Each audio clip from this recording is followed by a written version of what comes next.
Assalamualaikum warahmatullahi wabarakatuh. Waalaikumsalam. Bismillahirrahmanirrahim. Innal hamdalillah nahmaduhu wa nasta'inuhu wa nastaghfiruh wa na'udzu billahi min syururi anfusina wa min sayyiati a'malina. May yahdihillahu fala mudhillalah wa may yudlil fala hadiyalah. Asyhadu an la ilaha illallah wahdahu la syarikalah wa asyhadu anna Muhammadan abduhu wa rasuluh. Segala puji hanya bagi Allah, kami memujinya, memohon pertolongan dan ampunan kepadanya. Kami berlindung kepada Allah dari kejahatan diri kami dan teruknya amal perbuatan kami. Barang siapa yang Allah beri petunjuk, maka tidak ada yang dapat menyesatkannya, dan barang siapa yang Allah sesatkan, maka tidak ada yang dapat memberinya petunjuk. Saya bersaksi bahawa tiada ilah yang berhak diibadahi dengan benar kecuali Allah semata. Tidak ada sekutu baginya, dan saya bersaksi bahawa Nabi Muhammad SAW adalah hamba dan Rasulnya. Ya ayyuhallazina amanu taqullaha haqqa tuqatihi wa la tamutunna illa wa antum muslimun. Wahai orang yang beriman, bertakwalah kepada Allah dengan sebenar-benar takwa kepadanya, dan janganlah kamu mati kecuali dalam keadaan muslim. Ya ayyuhan nasu taqu rabbakumul ladzi khalaqakum min nafsin wahidatin wa khalaqa minha zawjaha wa batha minhuma rijalan katsiran wa nisaa'a. Wattaqullaha alladzi tasaaluna bihi wal arham. Innallaha kana 'alaikum raqiba. Wahai manusia, bertakwalah kepada Rabbmu yang telah menciptakan kamu dari diri yang satu, yakni Nabi Adam. Dan Allah menciptakan pasangannya, yakni Hawa, dari dirinya. Dan dari keduanya Allah memperkembangbiakkan laki-laki dan perempuan yang banyak. Bertakwalah kepada Allah yang dengan namanya kamu saling meminta, dan peliharalah hubungan kekeluargaan. Sesungguhnya Allah selalu menjaga dan mengawasimu. Ya ayyuhallazina amanu taqullaha wa qulu qawlan sadida yuslih lakum a'malakum wa yaghfir lakum dhunubakum wa may yuti'illaha wa rasulahu faqad faza fawzan 'azima. Wahai orang-orang yang beriman, bertakwalah kamu kepada Allah dan ucapkanlah perkataan yang benar. Nescaya Allah akan perbaiki amal-amalmu dan mengampuni dosa-dosamu. Dan barang siapa mentaati Allah dan Rasulnya, maka sungguh dia menang dengan kemenangan yang agung. Amma ba'du, fa inna asdaqal hadits kitabullah wa khairul hadi hadi Muhammadin sallallahu alaihi wasallam wa syarrul umuri muhdatsatuha fa inna kulla muhdatsatin bid'ah wa kulla bid'atin dhalalah wa kulla dhalalatin finnar. Sesungguhnya sebenar-benar perkataan adalah kitabullah, yakni Al-Quranul Karim, dan sebaik-baik petunjuk adalah petunjuk Nabi Muhammad sallallahu alaihi wasallam, yakni sunnah yang sahih. Seburuk-buruk perkara adalah perkara yang ada-adakan dalam agama. Setiap yang ada-adakan dalam agama adalah bid'ah. Setiap bid'ah adalah sesat. Dan setiap kesesatan tempatnya dalam neraka. So, mukadimah yang saya baca ni adalah hadis yang Nabi baca ketika Nabi memulakan majlis. Kalau tengok pada nombor 4 ni, ada nota kaki ni adalah penulis ni sebut kalimah ini disebut sebagai khutbatul hajah sahih. So Nabi baca perkataan ni. So every time Nabi bagi tazkirah ataupun Nabi bagi khutbah, Nabi akan baca perkataan ni. Cuma minggu ni saya tak siap lagi sebenarnya, saya nak huraikan yang ni, maksud kalimah syahadah ni mungkin saya cerita sikit lah. Antara maksud yang bawah ni, kalau tengok ni, saya bersaksi bahawasanya tiada ilah yang berhak diibadahi dengan benar kecuali Allah. Dalam kalimah syahadah kita ni, ada dua benda yang besar dalam satu. Dia menafikan Tuhan. Yang pertama ni, saya bersaksi bahawa tidak ada ilah yang berhak diibadahi. Maknanya tak ada apa-apa pun zat ataupun apa-apalah yang boleh kita ibadat. Nafikan dan juga, dan lepas tu kena akui yang Allah saja yang boleh kita ibadahi. Cuma dalam bab kalau kita tengok maksud la ilaha illallah tu, kita ingat tiada Tuhan yang tiada Tuhan, kan kita kata dalam bahasa Melayu. Tapi kalau dalam maksud ni dia kata tiada ilah ni, maksud dia tiada apa-apa pun yang boleh kita ibadat lah. Kalau tengok ibadat tu antara maksudnya macam kita dengan Allah Ta'ala lah, kan. Kita minta tolong dengan Allah, kita doa kepada Allah, kan. So apa-apa yang dalam konteks tadi tu tak dibenarkan lah. Macam sesi sebelum ni, saya ada tulis yang ada orang yang minta tolong kepada wali-wali Allah. Ada orang minta tolong kepada Nabi yang telah meninggal dunia. Tu semua dalam konteks merosakkan kalimah syahadah. So yang tu kita kena cana lah, sebab kalimah syahadah ni sangat dekat dengan kita, kan. Jadi antara benda yang saya nak bawa masa mukadimah ni adalah maksud antaranya lah, maksud kalimah syahadah. So kita pergi pada format tazkirah. Pertama kita akan cerita tentang pentingnya ilmu. Lepas tu kita akan cerita tentang peringatan kematian lah. So dalam setiap minggu kita cuba ulang supaya kita ingat sentiasa mati. Ada macam saya sebut sebelum ni lah. Kita sebut dalam tazkirah ni setiap minggu ingat mati, mungkin sehari dua kita sedar tidur kan. Ataupun kita duduk tengah-tengah YouTube lah. Tengok benda yang lawa ataupun tengok YouTube, tengok tazkirah. Kita ingat mati, kita istighfar, kita ingatlah. Sebab banyak banyak manfaat yang besar lah kepada orang yang ingat mati dan juga kita sedang mempraktiskan hadis yang Nabi yang kita akan baca nanti yang Nabi sebut. Nombor dua ni hal umum kalau ada boleh share, kalau tak adalah saya tak share apa-apa hal umum ini. Dan kita masuk kepada kita punya main topik lah. Hari ni kita nak bincang dua hadis. Hadis 22 ni masih lagi 2 minggu lepas pun ada yang sama. Ingat dah dekat sebulan kot ada 22 ni. Hari ni kita nak hurai perangai Nasrani, perangai orang-orang Kristian, perangai orang-orang Yahudi dan juga perangai orang munafik daripada hadis 22 ni. Tapi hadis ni maksud dia lain lah, tapi cuma saya huraikan panjang sikit. Nombor dua kita akan baca hadis lain sambung hadis 39. Hadis ni tentang lupa yang Nabi, yang Allah maafkanlah kalau kita lupa. Dan kita ada soalan menutup. Tapi selalunya tak sempat lah. Kalau ada masa dan kita cuba adakan sesi soalan dan penutup. Okey, untuk penilaian umum, pentingnya menuntut ilmu. Ini sebagai motivasi kita lah. Sebab kita pun kerja, sibuk kan. Kita nak juga ambil bahagian kita untuk akhirat, sebab benda yang paling terpenting dalam hidup sebenarnya adalah menuju akhirat. Sebab sana adalah perjalanan yang sangat panjang lah. Dah tak ada, dah mati. Allah sembelih kematian di titian sirat nanti dalam satu hadis yang sahih. So kita kena ingatlah, kita hidup ni hanya sementara dan kita nak prepare diri kita untuk mati. Melalui apa? Melalui ilmu. Pentingnya menuntut ilmu. Daripada Muawiyah bin Abi Sufyan radhiyallahu an, Rasulullah SAW bersabda, barang siapa yang Allah kehendaki mendapat seluruh kebaikan, Allah nak bagi kita, Allah nak beri kita seluruh kebaikan, maka Allah fahamkan dia tentang agama. Ada riwayat Bukhari dan Muslim, hadis yang sahih. So kita motivasikan diri kita sentiasa untuk kita faham agama, sebab Allah bagi seluruh kebaikan. Faham agama ni, manfaat dia adalah untuk dunia, walaupun dunia ni sangat singkat, sangat boleh katakan taklah penting sangat, tapi dunia ni lah tempat kita untuk meraih jalan ke syurga kan. Kita nak faham tentang agama. So kita minta yang itulah yang pertama terpenting dalam jiwa kita nak faham tentang agama. Nombor dua, setelah kita faham agama, kita nak dakwah. Daripada sahabat Sa'ad radhiyallahu an, bahawasanya Rasulullah SAW bersabda kepada Ali radhiyallahu an, demi Allah, sekiranya Allah memberikan hidayah kepada seseorang melalui dirimu, itu lebih baik bagimu daripada memperoleh unta merah. Maksudnya barang yang paling berharga. Hadis riwayat Bukhari dan Muslim. So unta merah ni di Mekah ataupun di Madinah dulu, benda yang sangat mahal lah kan. Jadi bila Nabi buat analogi unta ni, orang faham lah, unta merah orang faham lah. Jadi bila kita dapat ilmu, kita nak dakwah. Pertama, ilmu ni, kalau kita menuntut ilmu tu bermaksud kita dakwah diri kita lah sendiri. Lepas dakwah diri kita dah faham sikit, kita dakwah orang terdekat dengan kita kan. Anak isteri kita, mak ayah kita kan, anak-anak kita.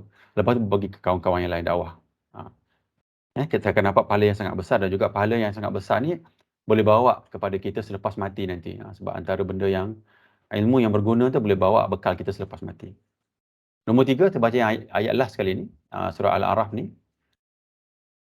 Ancaman kepada mereka yang mengajar tanpa ilmu. So walaupun kita dah ada ilmu, tapi tanpa ilmu ni maksud dia ajar benda yang tak ada dalam Quran ataupun dalam syariat Allah ataupun dalam hadis yang sahih, tak ada. Dia ambil benda-benda yang dhaif contoh ataupun yang palsu, dia cerita. Dia akan merosakkan agama. So nanti kat depan nanti kita akan cerita tentang orang Yahudi dan juga orang Nasrani. Mereka telah rosakkan agama mereka dengan sehingga kerosakan yang sangat-sangat teruk. Dan ayat ni lah yang sebenarnya ancam kita lah, ancam orang Islam.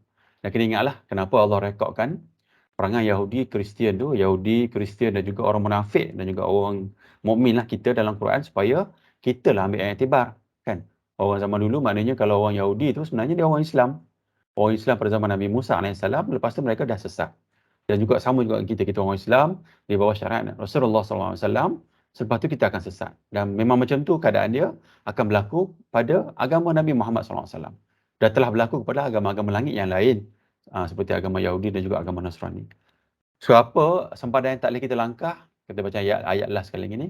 Allah kata mengada-gadakan terhadap Allah tentang apa saja yang kamu tidak ketahui. Kalau tengok ayat ni kan. So kita tak nak lah bila kita faham agama, ujian orang yang ada ilmu ni dia ke situ. Kadang-kadang kita cakap lebih kan. Orang tanya soalan, kadang-kadang tu kita cuba jawab sebab yalah, kita buat assumption which tak boleh. So kita kena cakna dan kita kena ambil benda ni, pegang erat-erat supaya kita tidak rosakkan agama. Kan? Okey. Okey, mukadimah pertama, kedua kita nak cerita tentang kematian menuju kebijaksanaan. Rasulullah SAW bersabda, perbanyakkanlah mengingati pemutus kelazatan, yakni kematian. Ini ada yang sahih. So hari ni kalau kita baca hadis ni, kita buat seminggu sekali, maksud dia kita sedang praktislah hadis ni. Kita nak ingatkan kita tentang kematian. Tak semestinya lah orang yang saya nak bagi motivasi untuk diri saya jugalah kan. Kadang kita rasa macam orang biasa kan, dia rasa dia jauh dengan Allah. Dia pergi ke orang alim, minta orang alim tolong kan. Padahal kalau ikutnya tak ada gap pun sebenarnya. Kita teruk tak teruk pun Allah sentiasa dekat dengan kita kan. Surah Al-Baqarah Allah cerita tentang Allah tu lebih dekat dengan kita daripada urat tengkuk ni. Allah kata macam tu kan. Maknanya Allah sentiasa mendengar kita. So kita janganlah rasa macam teruk sangat. Lepas tu kita kita sub kat orang lain. Jangan. Sebab hubungan kita dengan Allah tu sentiasa dekat. Dan kita baca hadis-hadis sebelum ni kan Allah kata, Nabi katalah dalam hadis yang sahih, Allah ni lebih dekat, lebih jaga kita ni.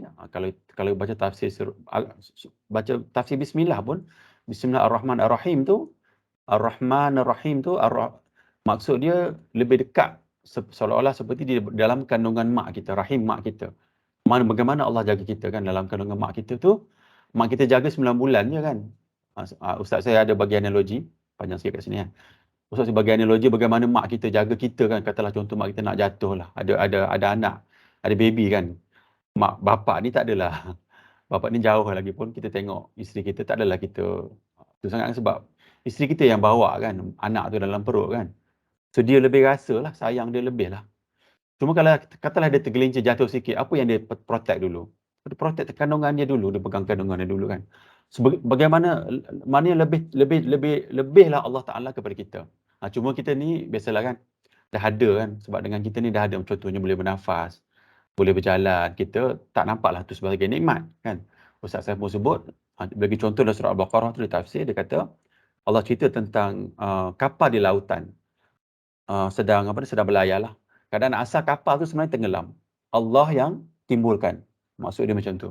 So kita kadang asal kita ni mungkin vegetable lah kan, mungkin tak ada tenaga. Allah yang bagi tenaga. Kalau kita faham dalam konteks tu, kita ni lah kita banyakkan bersyukur lah. Okay, balik kepada hadis ni.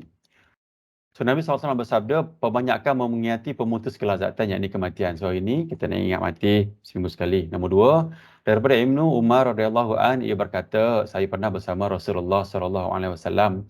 Lalu seorang Ansar mendatangi beliau. Ia memberi salam dan bertanya, wahai Rasulullah, mukmin manakah yang paling baik? Beliau bersabda, yang paling baik akhlaknya. Lalu mukmin manakah yang paling cerdas, yang paling cerdik? Ia kembali bertanya. Beliau bersabda, yang paling banyak ingat mati dan yang paling baik dalam persiapkan diri untuk alam berikutnya. Itulah mereka yang paling cerdik. Hadis-hadis yang sahih. Kalau tengok ayat hadis yang Nabi baca ni, hadis yang Nabi sebut ni, nombor 2 ni, orang yang paling cerdik adalah orang yang paling banyak ingat mati. So hari ni kita nak ingat mati. Seminggu sekali kita buat kelas ni, dan kita mungkin bila kita dah motivasi yang tinggi, kita ingat 2 hari sekali ingat mati kan, 2 hari sekali ingat mati. Allah, dapatlah kita manfaat hadis ni. Kadang-kadang kita baca hadis tak tahu. Nak praktik, nak secara teori bagaimana kita nak guna hadis tu kan kita tak tahu. Sebab hubungan kita dengan agama ni ialah selalunya selain teori je kan. Kita tak dapat rasa yang daripada hati kita lah. Macam kita doa kepada Allah. Macam mak kita kan, kalau mak kita sebab dia fizikal ada depan kita kan. Macam saya sebut analogi tu lah, kita bahasakan diri kita dengan bahasa yang manja lah mak kita panggil kan masa kecil. Sampai besar kita panggil nama tu. Tapi dengan Allah Ta'ala tak begitu kan. Sebab kita benda yang gaib tak nampak. Daripada hadis-hadis ni dan daripada Quran lah kita tahu, baru dapatlah jalin hubungan dengan Allah. Itu pun kadang-kadang orang kata apa, stereotype je kan. Kita cuba jalinkan hubungan dengan Allah lah. Masuk dalam konteks hadis ni kita nak banyak ingat mati dan kita rasalah emosi pun ada rasa. Kita banyak ingat mati dan kita faham apa yang akan berlaku selepas mati nanti. Dan juga apa Nabi kata yang paling baik dalam persiapkan diri. Maksud dia sini kita cari yang sahih, amalan yang sahih. Memanglah apa yang kita buat yang sahih ni akan banyak ujian. Sebab itulah Allah bagi pahala yang banyak. Sebab ujian yang banyak untuk kita cari yang paling sahih. Dan ada orang kata, mungkin ada orang yang pelekehkan kita bila kita sebut benda yang sahih. Tapi faktanya, tengok pada hadis ni. Nabi kata, banyak ingat mati dan paling baik dalam persiapkan diri. So, kita nak amalan kita biarlah berkualiti sebab kita nak bawa bekal kan. Macam kita lah nak travel kan. Kita nak pergi mana Sabah ke.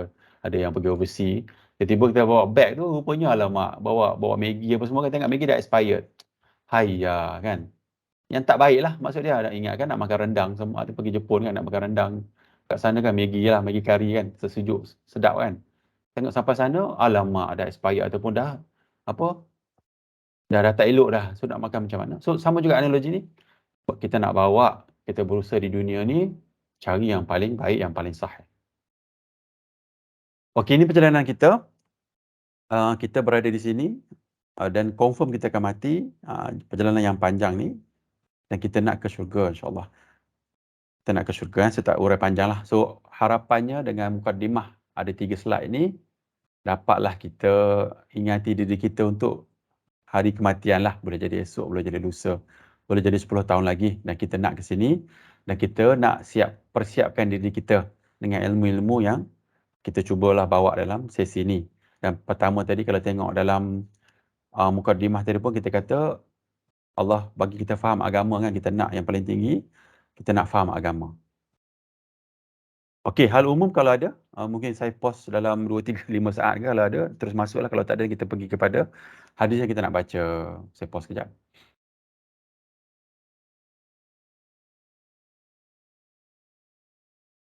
Okey, tak ada. So, tadi kita masuk kepada hadis 40 yang kita sedang baca.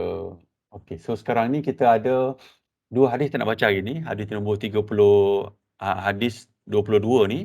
Usahakan yang fardu, yang wajib ni dan juga lupa dimaafkan. So kalau tengok hari ni kita dah baca dalam, saya rasa ni 32 hadis lah, 32 hadis dalam 76% dah. Sehingga pada tarikh hari ni. Okey, kita pergi kepada hadis kita ni. Yang pertama, saya baca dulu 2 hadis ni. Ni hadis 39, ni hadis 22. Saya takut tak sempat nanti nak baca hadis nombor 2. Tapi saya baca dululah supaya kita dapat manfaat daripada hadis tu. Hadis 22 daripada Abu Abdullah Jabir bin Abdullah Al-Ansari radhiyallahu anhuma. Seorang bertanya kepada Rasulullah sallallahu alaihi wasallam seraya berkata, "Bagaimana pendapatmu jika saya melaksanakan solat yang wajib, berpuasa Ramadan, menghalalkan yang halal dan mengharamkan yang haram, dan saya tidak tambah sedikit pun, apakah saya akan masuk syurga?" Beliau bersabda ya. Okey. So kita dah hurai dalam 2 sesi yang lepas-lepas, cuma saya recap baliklah. Pertama, hadis ni agama nak bagi kita kemudahan, motivasi kepada orang Islam lah. Termasuk dalam bab dakwah tadi tu. Kalau kita dakwah orang, bagi orang motivasi yang tinggi. Sebab daripada motivasi ni dia akan pergi kepada benda lain, dia akan membiaklah.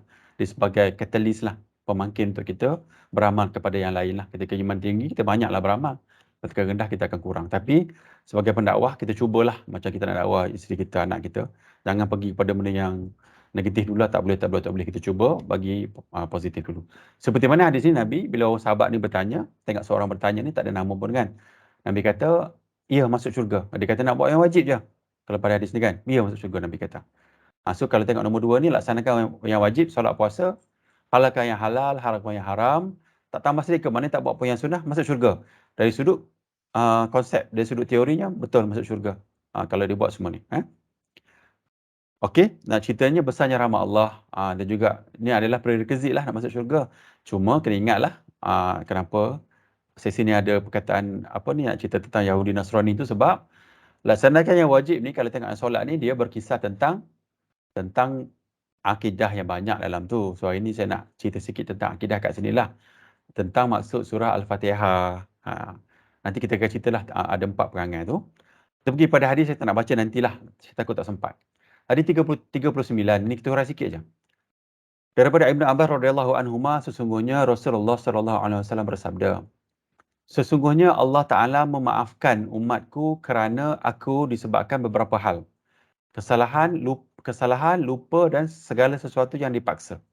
Hadis Hasan yang diriwayatkan oleh Ibn Majah, Al-Bahaqi dan selainnya. Maknanya ada 3 lah kat sini. Nabi kata kesalahan lah. Kesalahan tak sengaja lah ni.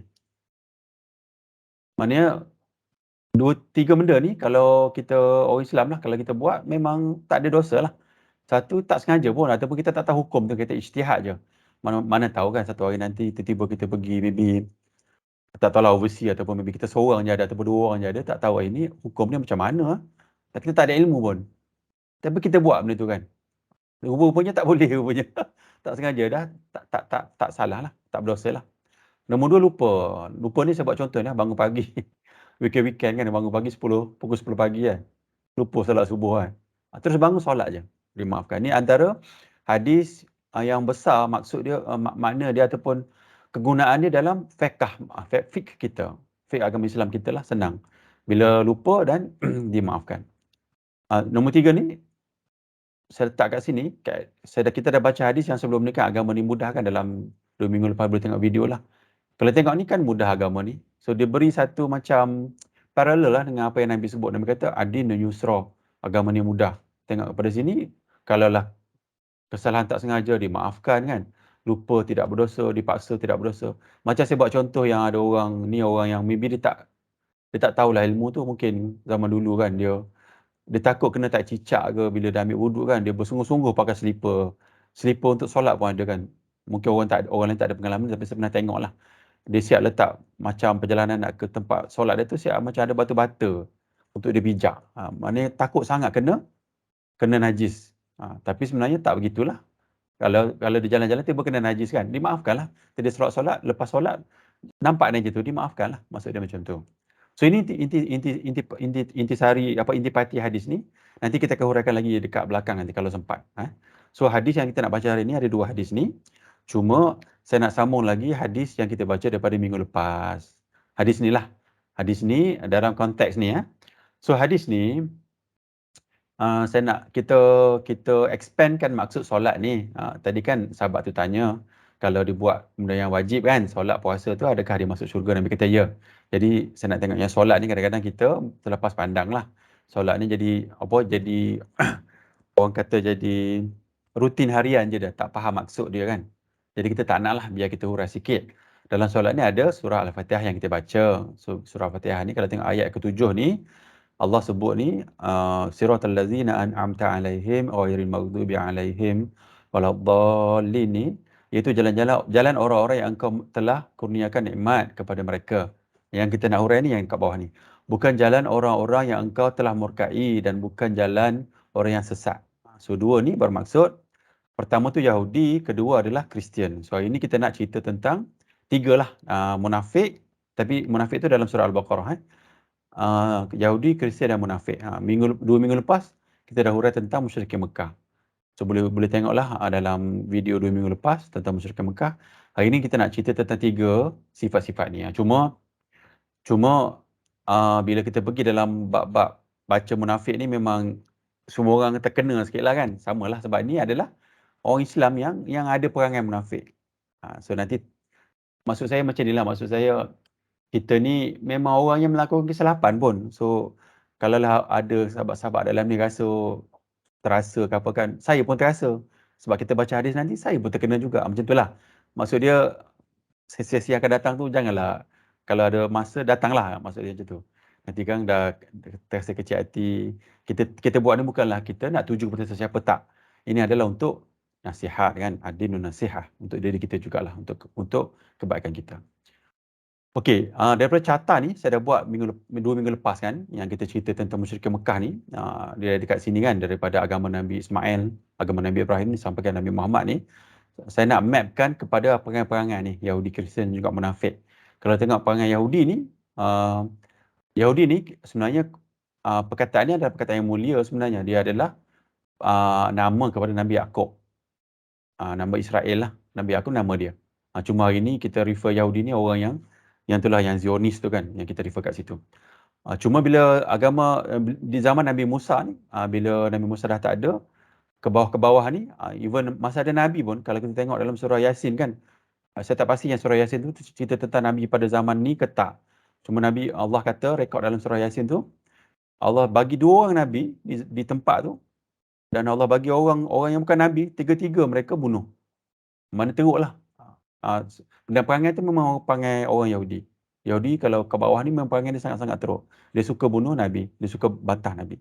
So kalau tengok ni agama masa zaman Nabi Musa, selepas Nabi Musa, and in fact pada zaman Nabi Musa bukan, kalau kita baca di Quran tu ada Samiri, cerita Samiri tu kan. Samiri yang dia buat patung Al-Baqarah lah, patung lembu, patung sapi, patung lembu kan dia buat. So masa zaman tu pun dah ada dah. Nabi Isa Kristian ni. Sampai hari ni pun ada orang Nabi Isa. Cuma kalau kita tengok agama yang kita belajar kan, sebenarnya Kristian ni untuk orang Yahudi je sebenarnya.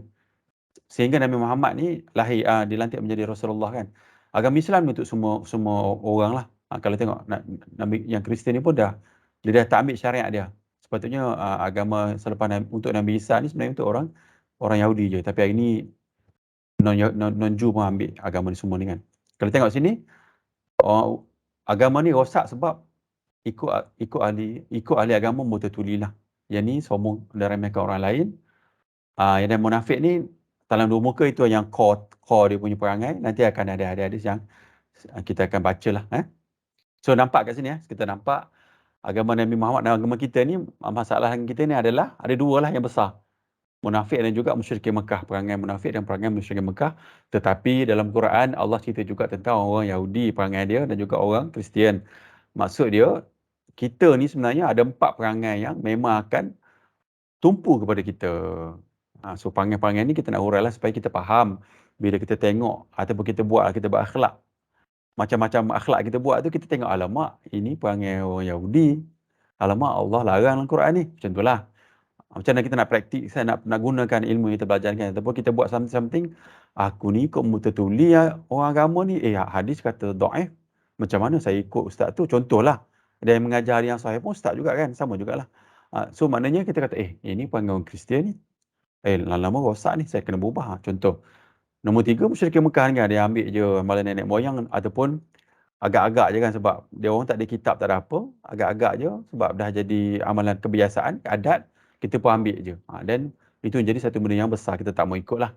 Dan musyrikin Mekah ni pula, antara benda yang besar, 2 minggu lepas kita sebut tu, mereka ni ambil, sebab mereka menggunakan akal, dia orang ni ambil konsep Allah ni ada penolong. Maknanya wali-wali kat tengah ni, orang roh-roh Nabi, dia jadi penolong Allah macam tu. Jadi dia nak minta sesuatu, dia minta kepada orang tengah. Dan orang tengah ni pada logik akal dia adalah dekat dengan Allah, biar orang tengah minta dengan Allah. Macam sejak konsep tadi kan, yang orang banyak dosa tadi kan. Kita rasa kita banyak dosa, kita pun takut nak angkat tangan doa kepada Allah. Padahal tak begitu agama kita. Agama kita banyak mana dosa pun, angkat tangan, Allah akan tolong. Kalau boleh macam orang Kristian kan, dia pergi pada dia cerita masalah, dia pun hilang, rasa relief. Tak. Kita orang Islam ni ada masalah, mengadu kepada Allah Ta'ala. Daripada situlah datang hubungan yang rapat dengan Allah tu. Dan kita pun akan berbahasa dengan bahasa kita lah dengan Allah Ta'ala kan. Bahasa yang lembut macam kita sembang dengan mak kita tadi kan. Dengan mana nama manja. Mungkin kita pun sebut dengan nama manja kita. Nama manja kita dengan Allah Ta'ala. Hamba lah kan. Allah, hamba ni banyaknya masalah ya Allah. Mana macam tu lah. Tapi kalau kita rasa macam rasa tak berapa rasi, dan kita cuba praktis lah, cuba dekatkan kita dengan Allah Ta'ala. Okey, musyrikin Mekah ni tadi, yang antara yang besar mereka dalam konteks agama, dia orang konsep dia ada roh yang dekat dengan Allah dan dia boleh minta dengan Allah. Dan ini sedang berlaku di Malaysia lah, banyak berlaku. So kena cakna sangat sebab dia adalah dalam bab akidah. Kalau kena kat kita, kena anak-anak kita, sangat-sangat menakutkan. Dan bila kita meninggal tanpa taubat, sangat-sangat mengerikan sebab orang dalam aliran ni dia akan pertahankan sebab mereka ingat itu adalah agama yang benar. Cuba dia ada mix sikit dengan kat sini sebab dia akan ikut ustaz dia. Dia akan mix kat sini, jadilah yang ni. Bila dah jadi, jalan nak keluar tu payah. Okey, boleh refer kepada video 2 minggu lepas lah untuk cerita yang saya cerita tentang musyrikin Mekah. Nombor 4 ni munafik. So yang ni saya akan bawa ada beberapa hadis lah yang saya cakap tadi lah. Maksud dia saya pun terasa bila baca hadis tu, tidaklah kita buat ambil hadis tu untuk rakan-rakan lain terasa sangatlah, untuk semua orang, untuk saya sendiri. Okey. Tengok pada tafsir Ibn Kathir ni, kita nak pergi kepada factual, fakta lah. Apa yang saya sebut tadi, backup dia kat sini. Kalau kita buka tafsir Ibn Kathir ni, surah Al-Fatih ayat 7 ni, muka 34 ni, ini dia punya screenshot yang saya ambil. Apa yang Allah kata, siratal ladzina an'amta 'alaihim ghairil maghdubi 'alaihim waladdallin, iaitu jalan orang-orang yang telah engkau anugerahkan nikmat kepada mereka, yakni kita nak menuju ke situlah mukmin muslim kan. Tapi bukan jalan mereka yang dimurkai dan bukan jalan mereka yang sesat. Dimurkai ini adalah Yahudi. Tengok sini kalau ikut huraian dia adalah orang Yahudi. Yahudi ini dimurkai. Iaitu orang yang dilaknat dan dimurkai oleh Allah. Allah sebut lagi dalam surah Al-Maidah. Nombor 2 ni Nasrani yang sesat. Nasrani sesat. Tengok ni. Sedangkan sifat Nasrani yang paling khusus adalah kesesatan sebagaimana firman-Nya dalam mengenai ehwal mereka. Orang-orang yang telah sesat dahulunya sebelum kedatangan Muhammad SAW dan mereka telah menyesatkan kebanyakan manusia dan mereka tersesat dari jalan yang lurus. Okay, ini tafsir daripada tafsir Ibn Kathir. Dan saya syorkanlah setiap rumah kalau boleh, rakan-rakan kalau ada rezeki lebih, cari tafsir Ibn Kathir. Cuma bila baca tu memang ilmiah lah sebab penulis ni ulama besar kan, dia tulis sebab dia memang dalam aliran belajar kan, maybe dia ada double PhD ke apa ke zaman dulu lah. Cuma orang macam ni dia akan tak tulis lah dalam konteks kita orang awam ni. Cuma kena faham, kena sabar kat situ lah bila kita baca, rasa sangat-sangat detach lah, tapi tak apa. Kalau untuk dapat ilmu kita cubalah, cuba. Jadi saya ambil daripada kitab bahaya mengikuti orang kafir non-Muslim ni. Cuma dalam surah ni saya ambil daripada konteks ni lah. Kata tengok, kita baca dalam bab 1 ni, Ibn Taymiyah mengatakan kekafiran kaum Yahudi berpangkal dari sifat sikap tidak mahu melaksanakan hal-hal yang telah mereka ketahui. Maknanya dia dah ada ilmu tapi dia tak nak buat. Mereka tidak mahu mengamalkan kebenaran dan tidak mahu mengikutinya, baik dari ucapan maupun perbuatan. Itu perangai yang glaring untuk orang-orang Yahudi. Kena ingatlah, ini reflect kepada kita. Kita jangan ingat tunjuk jari kat orang Yahudi tak. Ini adalah kita Yahudi ini dah completely gone lah. Yang dekat Israel semua tu kan. Tapi ini perangai Yahudi ni adalah perangai orang Islam pada zaman dahulu yang telah sesat. Jadi ini Allah rekodkan sebab kita nak jadikan teladan kita supaya tidak kita ambil perangai Yahudi. Kekafiran kaum Nasrani berpangkal dari sikap mereka yang suka beramal tanpa ilmu, nampak? Dia nak beramal je tapi tak ada ilmu. Ataupun orang agama dia bawa, of course lah orang agama tu lah yang bawa benda tu tapi tak ada ilmu juga. Mereka suka melakukan pelbagai macam ibadah yang tidak ada dalam tuntutannya dari syariat Allah. Kalau kita tengok pada hari ini, yang mana yang kalau orang Islam kan, yang dhaif, yang palsu lah. Ya, ada palsu, ada dhaif kan. Contohnya ada orang puasa 3 bulan tak berhenti kan sebelum Ramadan. Ada tu ada palsu. Tapi maksud dia, dalam konteks ni lebih kurang sama kan. Mereka suka berdusta atas nama Allah, sama juga tadi, yang ayat yang saya baca tadi, atas hal-hal yang tidak mereka ketahui. Dalam hal ini, Sufyan bin Unayyah, salah seorang daripada kaum Salah, mengatakan kerosakan ulama kita serupa dengan kerosakan apa yang terjadi pada kaum Yahudi. Maknanya, sebab ulama kita ni orang yang tak ada ilmu kan tapi tak nak buat. Tapi ni ulama yang suk lah, ulama yang jahat lah. Sedangkan kerosakan kalangan awam, macam kita lah, adalah seperti terjadi pada kaum Nasrani. Sebab kita tak ada ilmu, kita ikut je orang agama kita. Okey. Tengok surah Al-Isra' ni, ini adalah perangai Yahudi. Allah rekodkan perangai orang Yahudi dalam Al-Quran. Dan telah kami tetapkan terhadap Bani Israel itu kitab. Dan dalam kitab itu, sesungguhnya kamu akan membuat kerosakan di muka bumi ini 2 kali. Dan pasti kamu akan menyombongkan diri dengan kesombongan yang besar. Ini perangai Yahudi. Yahudi ni dia ada ilmu. Biasalah orang ada ilmu ni dia tolak benda yang benar. Sebab orang yang bawa, yang tegur dia tu orang rendah lah. Cuma saya nak relate kat sini, ini daripada faham saya, orang Yahudi ni kenapa dia sombong. Tengok ni banyak mana Nabi yang mereka ada. Kalau tengok pada ayat-ayat Quran pun Allah kata mereka ni dilebihkan. Sebab tengok ni, ramainya ilmu, ramainya Nabi. Macam kita lah kan, mak. Contohlah macam saya lah contoh. Katalah, tapi taklah katalah saya ni. Moyang saya, PhD holder, dia lecturer, lepas tu, atuk saya mungkin engineer, ada IR kan, power ada PhD lagi kan.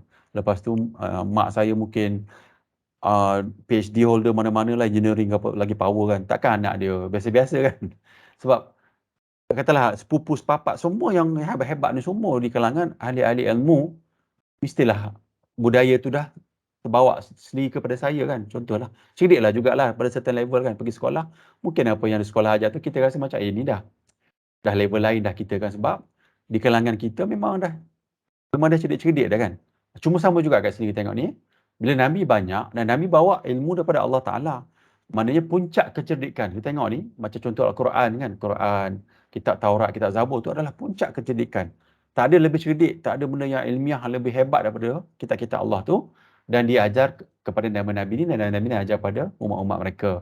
Nah, sebab itulah antara ujian yang Allah bagi pada orang Yahudi ni adalah sebab ilmu yang banyaknya mereka sombong. Sebab ilmu yang banyak Allah bagi. Dan benda tu melekat dalam DNA dia orang tu. Melekat dalam DNA dia orang. Okey, itu panggil orang Yahudi. Kita tengok pada Kristian. Allah Ta'ala berfirman surah At-Taubah ayat 31.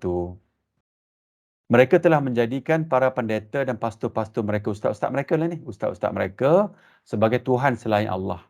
Dan mereka telah menjadikan Al-Masih Putera Maryam sebagai Tuhan. Bayangkan dia punya pastor-pastor ni ataupun ustaz-ustaz ni, dia orang ni lah yang kata, Nabi Isa tu Tuhan. Dan orang bawah dia semua ikut. Sekarang ni agama paling besar, agama Kristian kan dalam dunia ni kan. Tengok macam mana mereka telah sesat. Mana majoriti manusia, macam inilah dia kata, apa ni, Ibn Taymiyah ni katakan, orang awam macam kita ni, terjadi kepada seperti kaum Nasrani ni. Sebab kita akan ikut orang agama kita membuta tuli. So yang ni, dua perangai yang kita kena tahulah dan ada dalam diri kita ataupun di sekeliling kita, dan kita kena ingatlah supaya kita ambil manfaat. Okey. Kita pergi lagi, sikit lagi tentang Yahudi ni. Allah sebut dalam Quran, surah Al-Baqarah ayat 25 ni, perangai Yahudi ni. Apakah kamu masih mengharapkan mereka akan percaya kepadamu?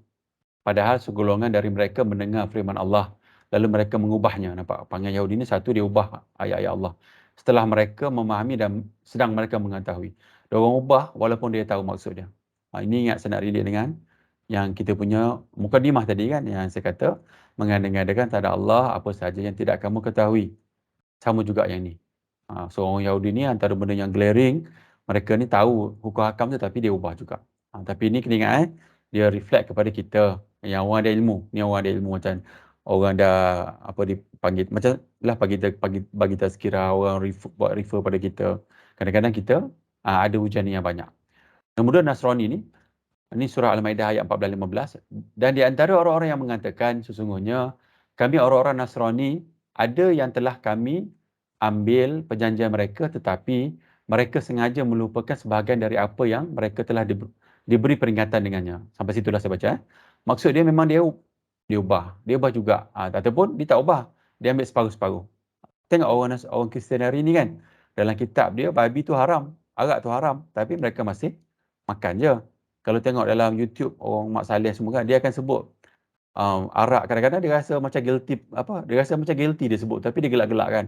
Minum arak, minum bir, dia gelak-gelak. Sebenarnya dalam jiwa dia, dalam kitab dia memang kata benda tu haram. Tapi dia buat juga. Itu perangai orang Yahudi. Cuma, saya nak relate kat sini, dah tak ada dah. Mungkin kita tak akan pergilah nampak pergi kepada jumpa orang Yahudi, kita nak kata berperangai macam Yahudi, tak adalah. Sebab dah tak nampak kan. Cuma dekat kita ni, sebab saya nak relate dengan apa yang ada dalam agama kita.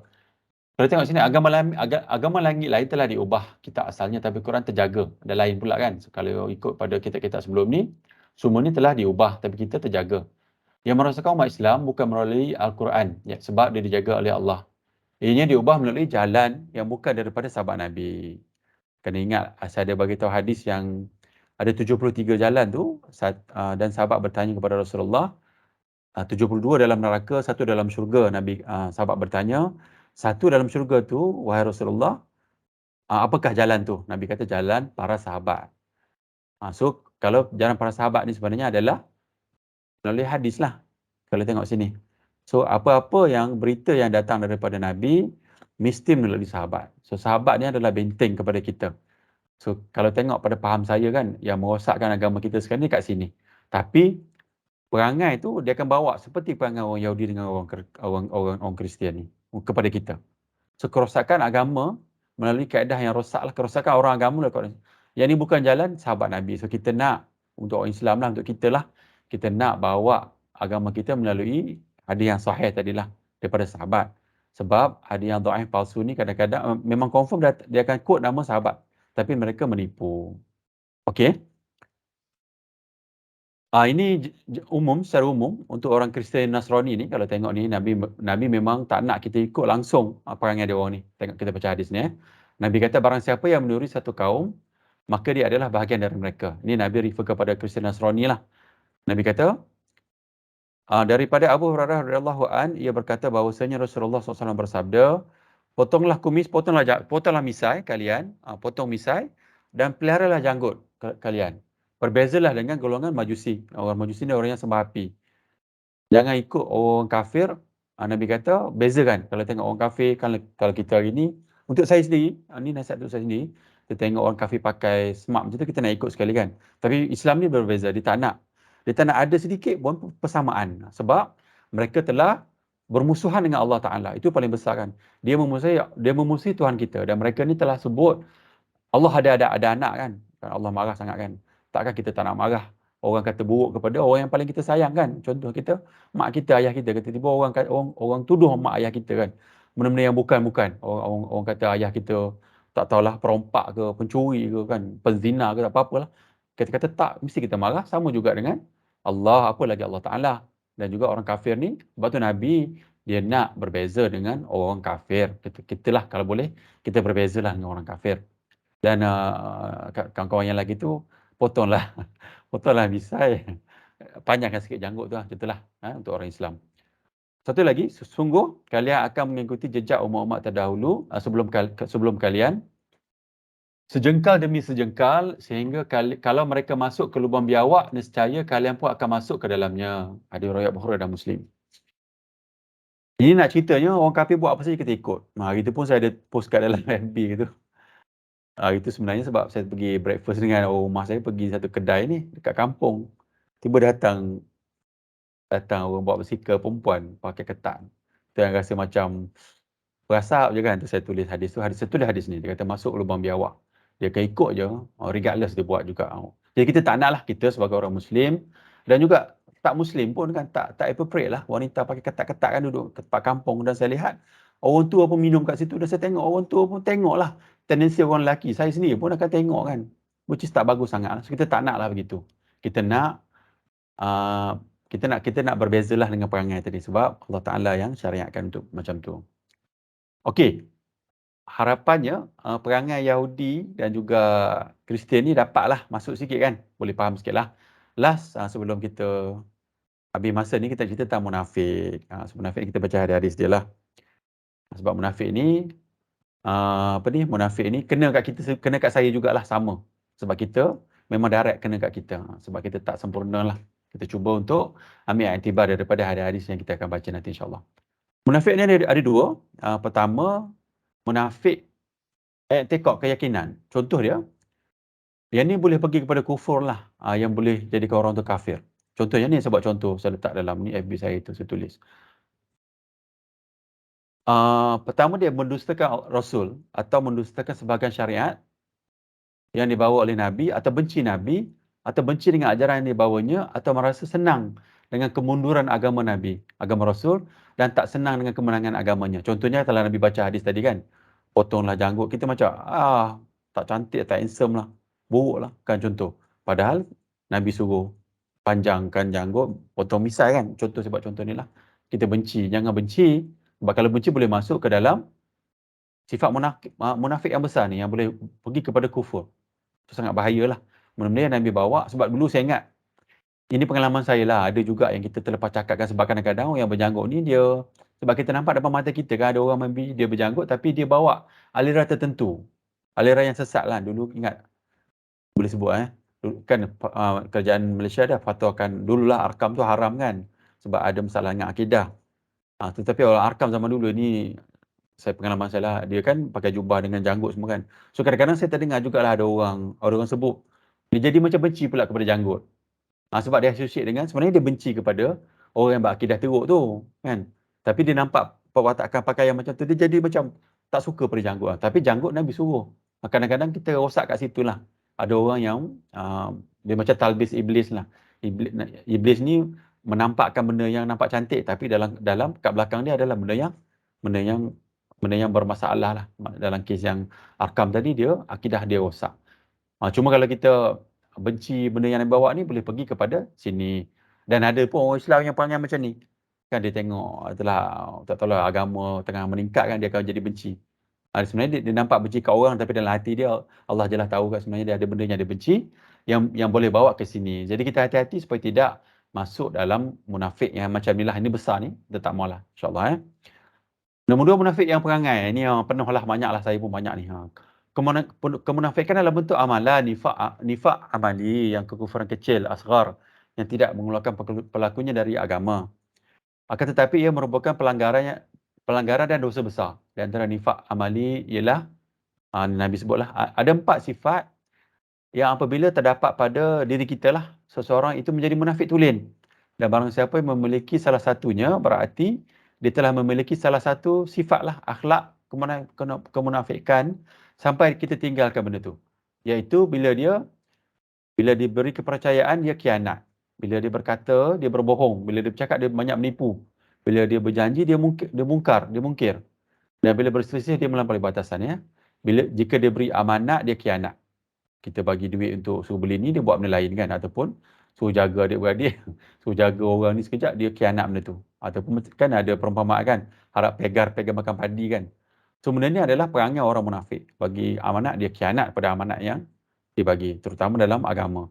Nombor 2, bila dia berbicara, dia menipu, kuat menipu. Banyaklah benda yang tak benar dia sebut, kadang-kadang untuk selamatkan diri dia kan.